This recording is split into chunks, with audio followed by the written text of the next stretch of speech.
Hi everyone. මම අදත් ඔයගොල්ලන්ට තවත් අලුත් පාඩමක් එක්කයි මේකතු වෙන්න යන්නේ. අද මම කතා කරන්න යන්නේ auxiliary verbs ගැන. එහෙම නැත්නම් helping verbs කියලාත් මේවට කියනවා. ඉතින් ඒ auxiliary verbs වලින් අපි අද ඉගෙන ගමු can කියන උපකාරක ක්‍රියාපදය. ඇත්තටම can කියන උපකාරක ක්‍රියාපදය පාවිච්චි කරලා වාක්‍ය රටා නිර්මාණය කරන විදිහ සහ ඒ වගේ අතීත වර්තමාන අනාගත ආදී වශයෙන් කාලවලට වෙන් කරලා වාක්‍ය රටා නිර්මාණය කරන ආකාරය අපි මේ වීඩියෝ එකෙන් ඉගෙන ගමු. හරි. අපි මුලින්ම බලමු වර්තමාන කාලේ present tense positive form එකෙන්. ඒ කියන්නේ වර්තමාන කාලේ යථාර්ථී වාක්‍යයක් can කියන ක්‍රියාපදය උපයෝගී කරගෙන can කියන උපකාරක ක්‍රියාපදය උපයෝගී කරගෙන අපි කොයි ආකාරයකටද මේ වාක්‍යයක් නිර්මාණය කරන්න කියන එක. ඇත්තටම can කියන ඒ auxiliary එකේ තේරුම තමයි පුළුවන් හැකි කියන අර්ථය දෙනවා.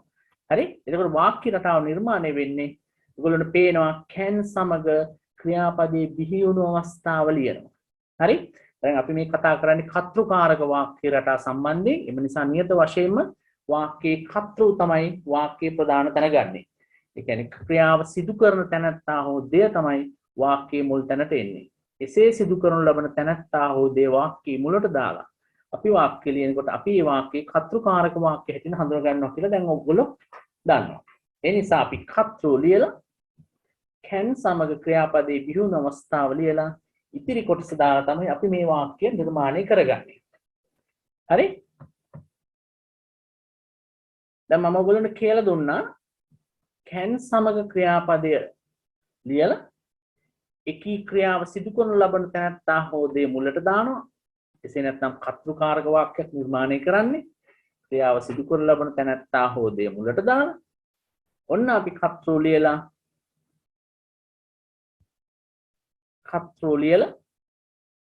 can සමග ක්‍රියාපදේ සම්බන්ධ කරලා වාක්‍ය ඉදිරි කොටස දාලා අපි යමක් කරන්න පුළුවන් යමක් කරන්න හැකි කියන වර්තමාන කාලේ වාක්‍ය නිර්මාණය කරගන්නවා.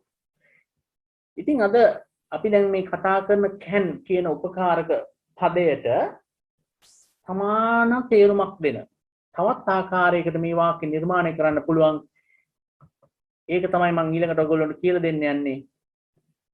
able to කියන phrase එක පාවිච්චි කරලා is am are යන be ක්‍රියාපදයේ උපකාරක ක්‍රියාපද අවස්ථාවන්ගෙන් කර්තෘට අනුව ගැලපීමක් කරලා අපිට ලියන්න පුළුවන් able to සමග ක්‍රියාපදේ ලියපුවාම. ඒක තේරුම තමයි able to සමග අපි මේ උඩ කතා කරපු ක්‍රියාපදය ඒ ආකාරයටම ලියනවා. is am are කියන be ක්‍රියාපදයේ උප අවස්ථාවන් තුනෙන් එකක් කර්තෘට අනුව තෝරගන්නවා. උදාහරණයක් හැටියට කිව්වොත් I නම් am. is දෙන්නේ he she it සහ ඒක වචන නාමපද සමග. ආය දෙන්නේ they we සහ you සමග. ඊට අමතරව ඕනෑම බහුවචන නාමපදයක් කර්තෘ වුණොත් අපි ඒ සම්බන්ධයෙන් භාවිතා කරන be ක්‍රියාපදයේ අවස්ථාව තමයි are. එකී ක්‍රියාපද තුනෙන් කියන්නේ උපකාරක ක්‍රියාපද තුනෙන් කර්තෘට අනුව ගැලපීම් කරනු ලබන be ක්‍රියාපදයේ සමග able to කියලා ලිවීමෙන් අපිට මේ can වලට සමාන පුළුවන් හැකි කියන තේරුම ලබා ගන්න පුළුවන්. ඉතින් පස්සේ to ට පස්සේ අපි ක්‍රියාවේ බිහි වුණ අවස්ථාව දාලා ඉතිරි කොටස ලියනවා. මේ can කියන උපකාරක අවස්ථාවෙන් දෙන පුළුවන් හැකි කියන තේරුම is able to am able to are able to කියන phrase එක පාවිච්චි කරලා ඒ යෙදුම පාවිච්චි කරලා අපිට වාක්‍ය නිර්මාණය කරන්න පුළුවන්. උදාහරණ අපි බලමු උදාහරණයක්. මේ වාක්‍ය දැන් අපි ඔයගොල්ලන්ට මම කිව්වා පුළුවන් හැකි කියන වාක්‍ය රටා නිර්මාණය කරන්න පුළුවන් ක්‍රම දෙකක්. පළවෙනි එක තමයි can. ඊට පස්සේ is am are සමග able to භාවිතා කරලා අපිට පුළුවන් එකම වාක්‍ය රටාව දෙවිදිහකට ලියන්න. කියන්නේ එකම වාක්‍ය දෙවිදිහකට ලියන්න. අපි බලමු මේ වාක්‍ය මට පුළුවන් ඉංග්‍රීසියෙන් කතා කරන්න. කතා කරනවට කියනවා speak. ඒක තමයි ක්‍රියාපදය. ඒක ඔයගොල්ලෝ දන්නවා. මට පුළුවන්. ඒ කියන්නේ වාක්‍ය කරන්න පුළුවන් කියන්නේ මට. එම නිසා වාක්‍යයේ කර්තෘ බවට පත් වෙන්නේ මම. කියන්නේ මට තමයි ඉංග්‍රීසි කතා කරන්න පුළුවන්. ඒ නිසා අපි වාක්‍ය නිර්මාණය කරන්නේ මට ඉංග්‍රීසියෙන් කතා කරන්න පුළුවන් කියන වාක්‍ය රටාව දෙන තේරුම ලබා දෙන්නේ can සමග speak කියන ක්‍රියාපදයේ බිහිවන අවස්ථාව ලියලා in English කියලා අපි ලියනවා. I can speak in English. මට ඉංග්‍රීසියෙන් කතා කරන්න පුළුවන් කියන වාක්‍ය රටාව නිර්මාණය කරන්නේ මෙහෙමයි. අපි බලමු තව වාක්‍යයක්. ඇයට පුළුවන් හොඳින් ගීත ගායනා කරන්න.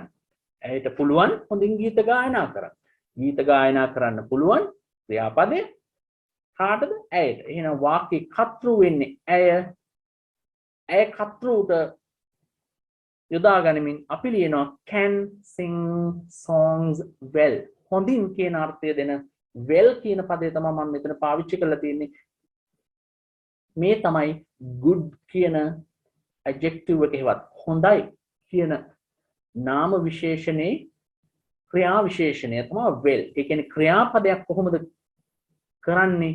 ක්‍රියාපදය අනිත් ක්‍රියාපද වලින් වෙන් කරලා හඳුනා ගන්න අපි ක්‍රියාව සිදු කළ ආකාරය දක්වන පදවලට අපි කියනවා ක්‍රියා විශේෂණය. ක්‍රියාපද විශේෂ කරලා දක්වනවා. well හොඳින් කියන එක. හරි? එතකොට අපි ඒ නිසා තමයි well කියන අත්‍තරම අපි ඒකට කියන්නේ ක්‍රියා විශේෂණ adverbs කියලා තමයි අපි ඒකට කියන්නේ ඉංග්‍රීසි වලින්. හරි? හරි. එතකොට අපේ වාක්‍ය ලියන්නේ she can sing songs well. ඇයට පුළුවන් හොඳින් ගීත ගායනා කරන්න. මේ වාක්‍ය දෙකම අපිට මේ විදිහට ලියන්න පුළුවන්. දැන් මම කිව්වා can සමග ක්‍රියාපදයේ බිහිවුණු අවස්ථාව ලියලා යමක් කරන්න පුළුවන් හැකි කියන වාක්‍ය රටාව නිර්මාණය කරගන්න පුළුවන් කියලා. එහෙනම් මම ඊට පස්සේ කිව්වා is am are කියන උපකාරක අවස්ථා තුනෙන් කර්තෘට අනුව ගැලපීම් කරලා able to කියන phrase එක පාවිච්චි කරලා අපිට මේ can ට දෙන එහෙම නැත්නම් can ගෙන් ලැබෙන සමාන තේරුමම ලබා ගන්න පුළුවන් කියලා. මේ බලන්න. I can speak in English. ඒක අපිට තව විදිහකට කියන්න පුළුවන් I am able to speak in English. ඇයට පුළුවන් හොඳින් ගීත ගායනා කරන්න. ඒක අපිට තව විදිහකට කියන්න පුළුවන් she is able to sing songs well. එන්නේ ආකාරයට නිවැරදි වාක්‍ය රටාව නිර්මාණය කර ගන්න ආකාරය තමයි දැන් ඔයගොල්ලන්ට මේ පේන්නේ. අපි යන් ඉස්සරහට. දැන් අපි ඊළඟට කතා කරමු නැත අර්ථය ගැන. දැන් අපි ඔච්චර ඉගෙන ගත්තේ මේ දක්වා අපි ඉගෙන ගත්තේ ඇත්තටම කර්තෘකාරක වාක්‍ය රටාවක් තියෙනවා. ඒ වාක්‍යයේ පුළුවන් හැකි කියන can සහ is am are able to කියන phrases පාවිච්චි කරලා සහ can කියන උපකාරක පදේ පාවිච්චි කරලා ක්‍රියාපදය හැකි කරන්න පුළුවන් කියන අවස්ථාව නිර්මාණය කරන හැටි. ඒ කියන්නේ ඒකේ නැත අර්ථය බවට පත් වෙන්නේ නොහැකි බෑ කියන එක. ඒ කියන්නේ මට යමක් කරන්න බෑ, ඔවුන්ට යමක් කරන්න බෑ, තව කාට හරි යමක් කරන්න බෑ ආදී වශයෙන් නැත අර්ථයේ වාක්‍ය නිර්මාණය කරන හැටි තමයි අපි මේ නෙගටිව් ෆෝම් එකෙන් අපි බලාපොරොත්තු වෙන්නේ ඉගෙන ගන්න. දැන් මම මේ වාක්‍ය රටා නිර්මාණය කරන ආකාරය තමයි දැන් ඔයගොල්ලෝට මේ කියලා දෙන්න යන්නේ. can't not එකතු කරපුවාම cannot හැටියට ඒකේ shorten form එක හැටියට can't මේ cannot can't මේ දෙකේම තේරුම සමානයි. can කියන උපකාරක පදයට not එකතු කරලා අපි නැත අර්ථය තමයි මේ ලබාගෙන තියෙන්නේ. ඒ කියන්නේ ඒක shorten form එක වෙච්චාම can't වෙනවා. ඒ දෙකේම තේරුම බෑ නොහැකි කියන එක. එසේනම් අපි බලමු මේක දෙවෙනි ක්‍රමයට කොහොමද ලියන්නේ කියලා. දැන් ඔයගොල්ලන්ට පේනවා වාක්‍ය රටාව නිර්මාණය කරන ආකාරය මේකේ තියෙනවා. subject එකත් එක්ක can සමග not එකතු කරලා verb එකයි ඊට පස්සේ rest. ඉතින් හරි. දෙවෙනි ක්‍රමයට ලියන්න පුළුවන්. මොකද can not කියන එක can't කියන එකට සමාන නිසා ඔයගොල්ලන්ට පේනවා දෙවෙනි අවස්ථාවේදී තියෙනවා can සමග not එකතු කරලා cannot තුන ඒකේ shorten form එක can't වෙලා තියෙනවා. එහෙනම් ඔයගොල්ලන්ට දැන් තේරෙන්න ඕනේ can සමග not දැම්මත් can't දැම්මත් වාක්‍යයේ අර්ථය තමයි ඒ ක්‍රියාපදය කතරොට සිදු කරන්න බෑ කියන අර්ථය. දෙවෙනි ක්‍රමයට යන්න.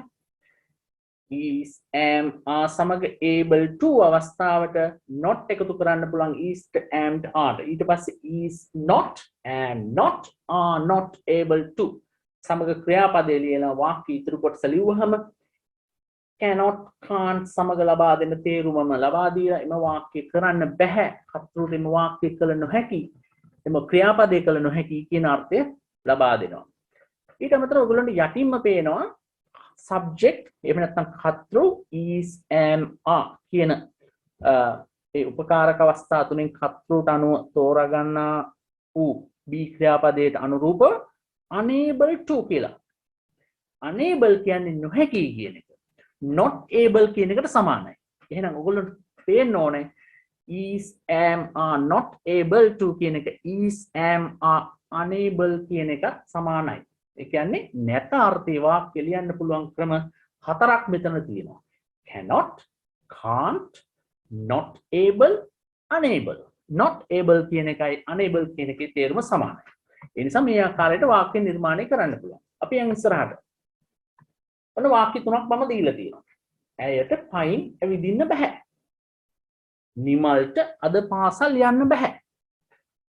ඔවුන්ට වැඩසටහනට සහභාගී වෙන්න බෑ.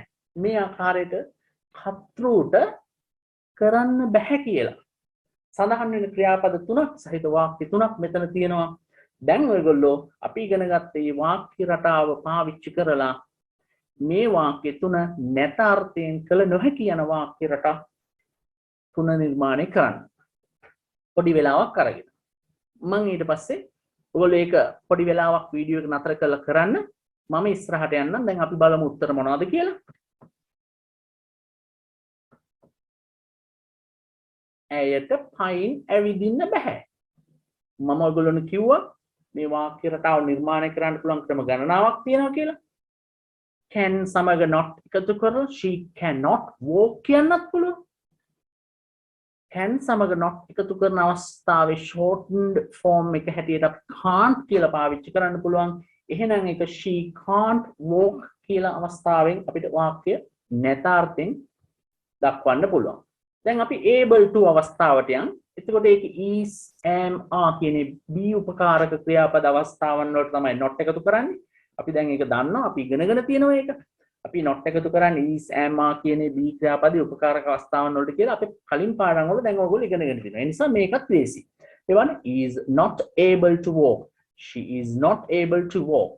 Is not කියන එක isn't වෙනවා. She isn't able to walk. unable අවස්ථාව පාවිච්චි කරපුවාම she is unable to walk වෙනවා.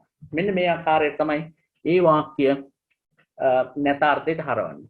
කියන් දෙවෙනි වාක්‍යයට නිමල්ට අද පාසල් යන්න බෑ. Nimal cannot go to school today කියලාත් මේක ලියවෙන්න ඕනේ. අද කිව්වම today වෙන්න එපායි. today කියන එක අපි වාක්‍ය යකට ලියාගමු. ඉතින් අපි දන්නවා දැන් කාලවාචී පද today, every day, annually, every year, daily වගේ කාලවාචී පද අපි දාන්නේ වාක්‍ය අන්තිමට. එහෙනම් Nimal cannot go to school today කියන අන්තිමට තමයි වාක්‍ය ලියවෙන්නේ. හරි? මගේ ප්‍රධාන අරමුණ මේ වාක්‍යයේ නැතාර්ථයට හරවන can සමග not එකතු කරනවා. can't වෙනවා, is not able to වෙනවා, isn't able to වෙනවා, is unable to වෙනවා. හරි? එන්නේ ආකාරය ඔයගොල්ලන්ට පැහැදිලි කරන එක පමණයි. ඔයගොල්ලෝ වාක්‍ය ලියනකොට හරියට නිවැරදිව ලියා ගන්න. Nimal cannot go to school today. Nimal can't go to school today. Nimal is not able to go to school today. Nimal isn't able to go to school today. Nimal is unable to go to school today. මෙන්න මේ විදිහට තමයි වාක්‍ය නිර්මාණය වෙන්නේ. අපි බලමු ඊළඟ උදාහරණය. මෙන්න තියෙන තුන්වෙනි වාක්‍යය. ඔවුන්ට වැඩසටහනට සහභාගී වෙන්න බෑ. They cannot attend the program. they can't attend the program. They are not able to attend the program. They are unable to attend the program. මෙන්න මේ විදිහට තමයි අපි වාක්‍ය නිර්මාණය කරන්නේ. can සමග not එකතු කරලා එහෙම නැත්නම් able to කියන අවස්ථාවට මුලින් යෙදෙන be ක්‍රියාපදයේ අගට is am are කියන උපකාරක අවස්ථා තුනේ අගට not එකතු කරලා හෝ able කියන අවස්ථාව un කියන prefix එක ඒ මුලට යෙදෙන යෙදුම පාවිච්චි කළ නැත අර්ථයට හැරවීමෙන් තමයි අපිට මේ වාක්‍යය නැත අර්ථයට හරවන්න පුළුවන්. දැන් අපි ඉගෙන ගත්තා වර්තමාන කාලයේ can යොදා ගන්න හැටි. වර්තමාන කාලයේ can නැත අර්ථයට යොදා ගන්න හැටි. සහ is am are able to is am are not able to එහෙම නැත්නම් is am are unable to කියන නැත අර්ථයේ වාක්‍ය රටා කීපය. දැන් අපි බලමු අතීත කාලය. දැන් අපි ඉගෙන ගත්ත වර්තමාන කාලය. ඒ කියන්නේ කරන්න පුළුවන්, කරන්න බෑ. දැන් අපි ඉගෙන ගමු පුළුවන් වුණා. ඒ කියන්නේ past tense. අතීත කාලේ යමක් කරන්න පුළුවන් වුණා. මේ මට පුළුවන් යමක් කරන්න, මට පුළුවන් වුණා යමක් කරන්න. ඒ කියන්නේ ඒක ක්‍රියාව වෙලා ඉවරයි අතීත කාලය. ඒක ලියන්නේ අපි ඉගෙන ගත්ත වාක්‍ය රටාව හා සමානවමයි. කිසිම වෙනසක් නැහැ. මෙතන ක්‍රියාපදයේ බිහි වුණු අවස්ථාවමයි එන්නේ. could කියලා වෙනස් වෙන්නේ නැහැ. මේ ක්‍රියාපදය අපි ලියන්නේ වාක්‍යයේ ප්‍රධාන ක්‍රියාපදයේ බිහි වුණු අවස්ථාව පමණයි. මේ can කියන එක could වෙලා අතීතේ වුණාට අපි මෙතන ක්‍රියාපදයේ කිසිදු වෙනසක් කරන්නේ නැහැ. ඒක තමයි මෙහි තියෙන විශේෂත්වය. දැන් මේකනේ මම ඔයගොල්ලෝනේ කිව්වේ බලන්න. subject could සමග ඒ කියන්නේ කරන්න පුළුවන් වුණා. ඊළඟට ක්‍රියාපදේ ඉතිරි කොටස. මේ විදිහෙන් ලියන්නේ. ඔන්න බලන්න දෙවෙනි ක්‍රමය. ඒක සමානයි is am are තිබුණ එක was were වුණා. was දානවා ඒක වචන නම් were දානවා බහු වචන නම් කර්තෘ. කර්තෘට අනුව was were කියන උපකාරක අවස්ථාවේ අතීතයන් සොයාගෙන අපි ඒකට ගැලපීම කරලා able to සමග අපි මේ මුලින් ලියපු ක්‍රියාපදයේ බිහි වුණු අවස්ථාවම ටූට පස්සේ ලියලා අපි වාක්‍ය සම්පූර්ණ කරනවා. මේක එකපාරටම නොතේරුණොත් හිතන්න එපා එච්චර. අපි දැන් ඉස්සරහට පාවිච්චි කරන උදාහරණ වලින් ඔයගොල්ලන්ට මේක තේරෙන්න පුළුවන්. හරි? උදාහරණ. මට පුළුවන් වුණා ඉංග්‍රීසියෙන් කතා කරන්න. ඔයගොල්ලෝ හිතමු අපි යනවා ඔයගොල්ලෝ මේ ක්ලාස් යනවා. යාළුවෝ කීප දෙනෙක් එක්ක යනකොට ෆොරින කෙනෙක් එනවා ඔයගොල්ලෝගේ ඉස්සරහට හම්බෙනවා. හම්බෙලා එයා අහනවා බස් ස්ටොප් එකක් තියෙන තැන හෝ මොකක් හරි එයාට පාර හොයාගන්න බැරුව ඔයාගෙන් අහනවා ඉංග්‍රීසියෙන් මොන හරි දෙයක්. ඒකට ඔයා ඒක ඉංග්‍රීසියෙන් ඔයාට පුළුවන් කෙනෙක් ඔයා කතා කරලා කියනවා මෙහෙමයි මෙතන තමයි බස් ස්ටොප් එක තියෙන්නේ මෙතන මෙහෙම යන්න කියලා ඩයිරෙක්ෂන්ස් දෙනවා. දුන්නාට පස්සේ ඉංග්‍රීසි කතා කරපු ඒ ෆොරිනර් තේරිලා එයා ඒක ඔබට ස්තුති කරලා යනවා. ඒකට ඔයාට ඇවිල්ලා කියන්න පුළුවන් ගෙදර අද මට පාරේ එනකොට ක්ලාස් කරලා එනකොට සුද්දෙක් හම්බුණා. එයා මගෙන් ඇහුවා පාර හොයාගන්න විදිය, එහෙම නැත්නම් බස් ස්ටොප් එකට යන විදිය. මට පුළුවන් වුණා එයාට ඉංග්‍රීසියෙන් කතා කරලා උත්තරේ දෙන්න. I could speak in English. මට පුළුවන් වුණා ඉංග්‍රීසි කතා කරන්න. එහෙම තමයි මේ වාක්‍යය ගොඩ නැගෙන්නේ. can could වුණා. කිසිම වෙනසක් නැහැ. දෙවෙනි වාක්‍යය. ඇයට පුළුවන් වුණා හොඳින් ගීත ගායනා කරන්න. can could වෙනවා. she could sing songs well. දැන් මෙතන ඔයගොල්ලන්ට තව ඉගෙන ගන්න පොඩි දෙයක් තියෙනවා. මම ඒකත් මෙතනදිම කියන්නම්. I කියන්නේ මම වුණාට මම ඒක වචන වුණාට අපි ඉංග්‍රීසි භාෂාවේ ඒක බහුවචන ගණනයටනේ වැටෙන්නේ. ඒ කියන්නේ අපි ක්‍රියාපදයට අර s શબ્ද එකතු කරන ඒ දේවල් කරන්නේ නැහැනේ I වුණාම. නමුත් she එහෙම කරනවනේ. she කියන්නේ ඒක වචන කර්තෘ කෙනෙක්. නමුත් එහෙම වුණා කියලා can could අවස්ථාවන් වලදී වර්තමානයේදී අනාගතයේදී හෝ අතීතයේදී කිසිදු ගැළපීමක් ඒක වචන කර්තෘට මේ වගේදී කරන්නේ නැහැ. අර සරල වර්තමාන කාලයේදී අපි කරා වගේ. හරි? ඒකත් මෙතෙන්දී හොඳට මතක තියාගන්න. තුන්වෙනි වාක්‍යය.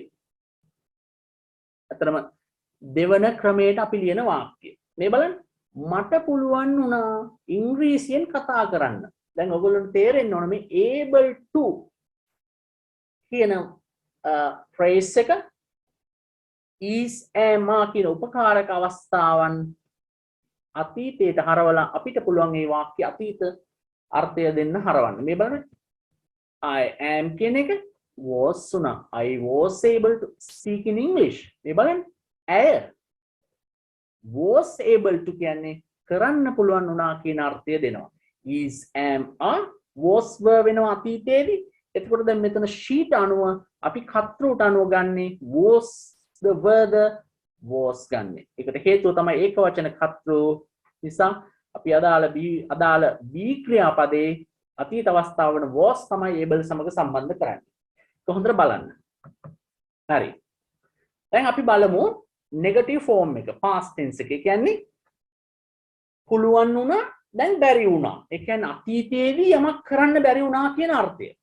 කිසිම වෙනසක් නැහැ. could to not එකතු කරන්න, can to not එකතු කරා වගේම could not සමග ක්‍රියාපදයේ බිහි වුණ අවස්ථාව සම්බන්ධ කරන්න කතෘ එලෙසමයි ඉතිරි කොටස එලෙසමයි. දැන් අපි බලමු ඒක දෙවෙනි ක්‍රමය.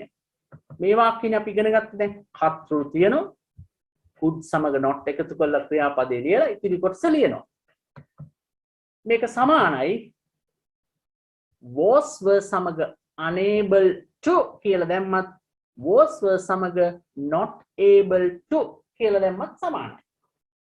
දැන් ඔයගොල්ලෝ දන්නවා can සමග බිහි වුණු අවස්ථාව ලියලා අපි පුළුවන් කරා. can සමග not එකතු කරලා බැහැ කරා. could සමග verb එක එකතු කරලා පුළුවන් වුණා කිව්වා.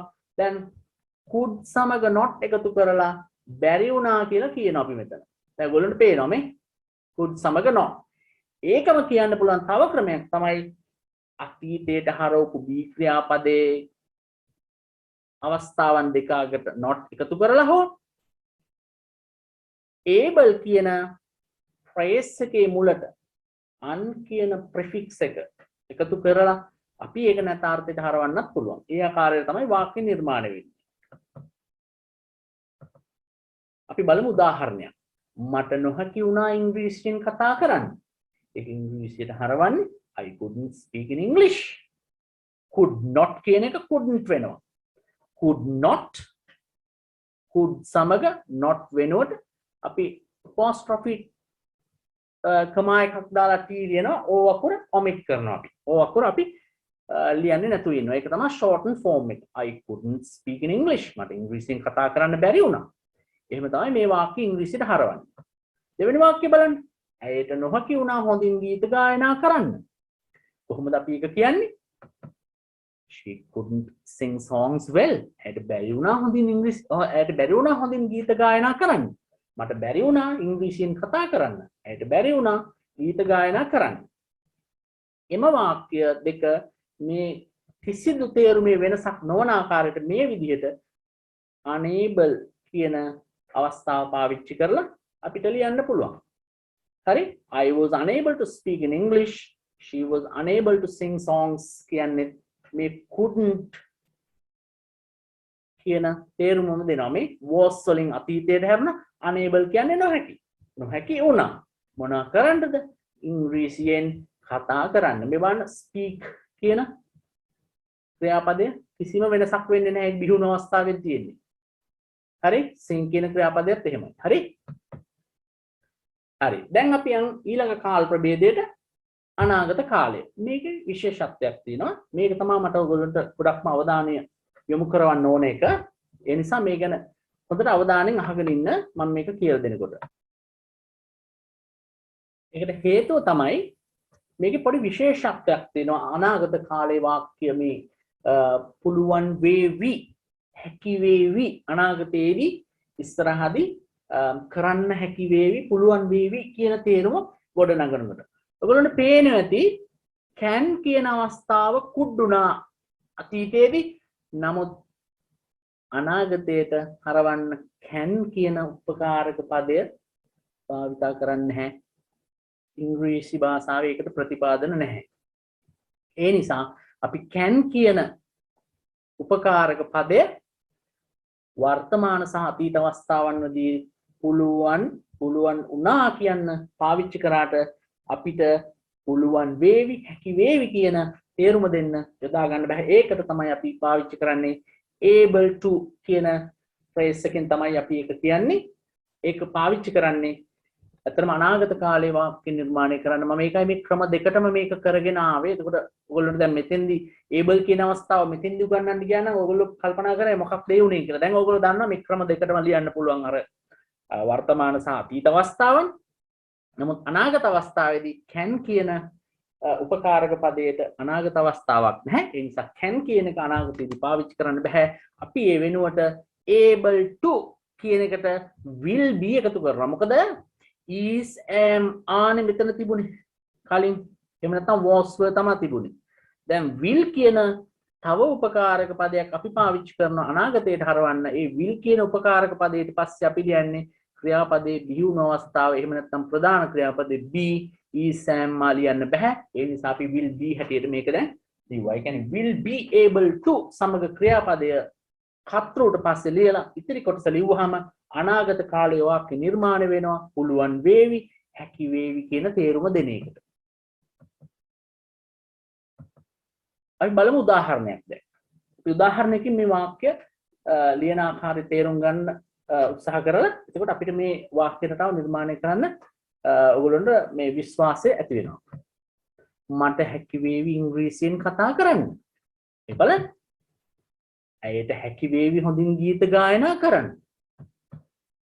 ඕන්ට වැඩසටහන සහභාගී වෙන්න හැකි වේවි. අනාගත කාලයේ වාක්‍යයන් තුනක්. පොඩි උත්සාහයක් දරන්න ඔයගොල්ලෝ.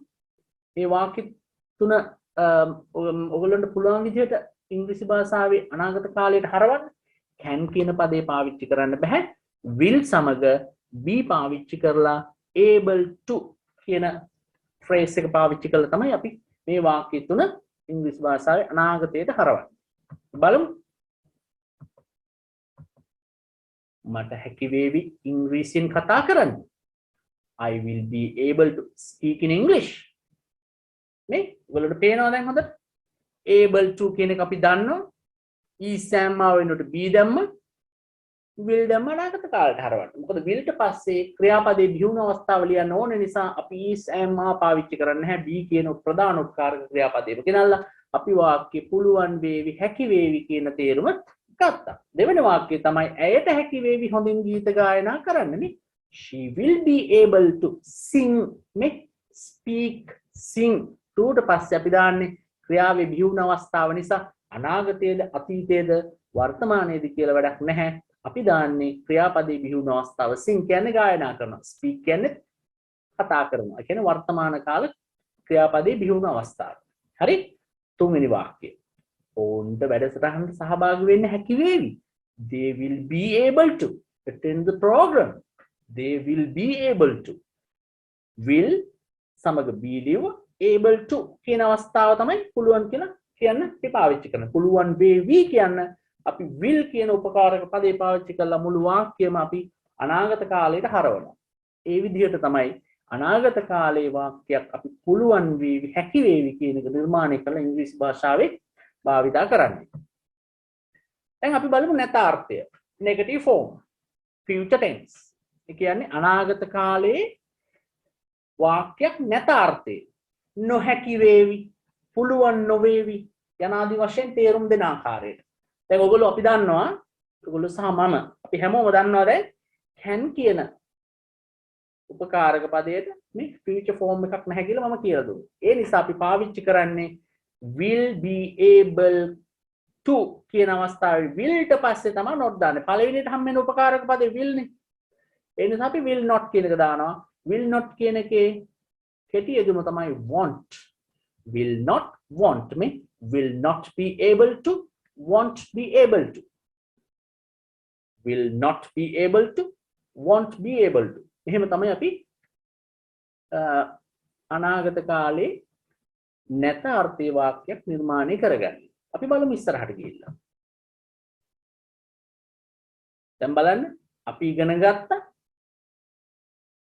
will not be able to, won't be able to, will be unable to කියලාත් අපිට ලියන්න පුළුවන්. ඒකට හේතුව තමයි අපි උපකාරක පදයට not එකතු නොකර අපි able කියන පදේ නැත අර්ථය මේ prefix un කියන prefix එක පාවිච්චි කරලා අපිට නැත අර්ථයට නිර්මාණය කරගන්න පුළුවන්. එහෙනම් will be unable කියන්නේ will not be able, won't be able කියන එකට සමානයි. උදාහරණයක් අපි බලමු. මට නොහැකි වේවි ඉංග්‍රීසියෙන් කතා කරන්න. I will not be able to speak in English. I will not be able to speak in English. ඒක කියන්න පුළුවන් තව විදිහක් තමයි I won't be able to speak in English. එහෙම නැත්නම් I will be unable to speak in English. ඒ ක්‍රම තුනටම මේක නැත අර්ථයට හරවන්න පුළුවන් අනාගත කාලයේදී. දෙවෙනි වාක්‍ය බලන්න. ඇයට නොහැකි වේවි හොඳින් ගීත ගායනා කරන්න. She will not be able to sing songs well. She will not be able to කියන එක she won't be able to sing songs well. එහෙම නැත්නම් she will be unable to sing songs well කියලා අපිට ලියන්න පුළුවන් කියලා දැන් ඔයගොල්ලන්ට තේරෙන්න ඕනේ. ඊළඟ වාක්‍යය ඔවුන්ට වැඩසටහනට සහභාගී වෙන්න නොහැකි වේවි. They will not be able to attend the program. They won't be able to attend the program. They will be unable to attend the program කියලා ඒ වාක්‍යයේ නැත අර්ථයට අනාගත කාලෙදී හරවන්න පුළුවන් කියන එක දැන් ඔබ හැම දිනකටම තේරෙන්න ඕනේ. උදාහරණ මට නොහැකි වේවි ඉංග්‍රීසියෙන් කතා කරන්න. මේ බලන්න ඒක ලියන අනිත් ක්‍රමය. I will be unable to speak in English.